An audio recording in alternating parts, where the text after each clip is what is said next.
Medianın İnkişafı Agentliyi və Azərbaycan Mətbuat Şurasının birgə təşkilatçılığı ilə mediada Azərbaycan ədəbi dilinin normalarının düzgün tətbiqi mövzusunda konfrans keçirilib.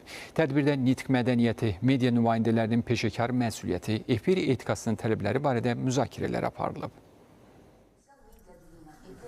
Audiovizual mediada ədəbi dil normalarına riayət olunması və düzgün tələffüz dilin saflığının qorunmasına, həmçinin gənc nəsildə sağlam ünsiyyət mədəniyyətinin təşəkkülünə mühüm təsir göstərir.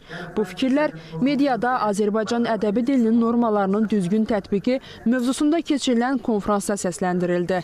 Azərbaycan dilinin işləndiyi ən vacib məkanlardan biri mediadır. Media Azərbaycan dilini saflığını qoruyaraq əgər tətbiq edə bilirsə, bu cəmiyyətdə də böyük bir təsir göstərir, ictimai şuura ciddi təsir göstərən amil olur.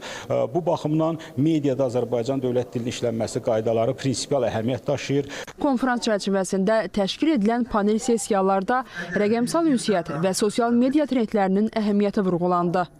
Süni intellektin gəlişindən yeni bir Azərbaycan ədəbi dilində, ümumiyyətlə yazı qaydalarında yeni cığırlar açılır, yeni deməli xətlər ortaya çıxır. Bunların hansı şəkildə biz dilimizin varlığını, dilimizin özəlliyini, gözəlliyini qorumaq üçün necə bu texnoloji vasitələrdən hansını və necə istifadə olunma qaydaları da burada müzakirə olundu. Çox saylı təkliflər verildi. Son zamanlar gənclərdə aparıcılığa meyl çoxalıb. Yəni hamı bu işə yarayanda, yarımayanda hamı aparıcı olmağa can atır. Amma mən sizə deyim ki, bu çox məsuliyyətli bir işdir.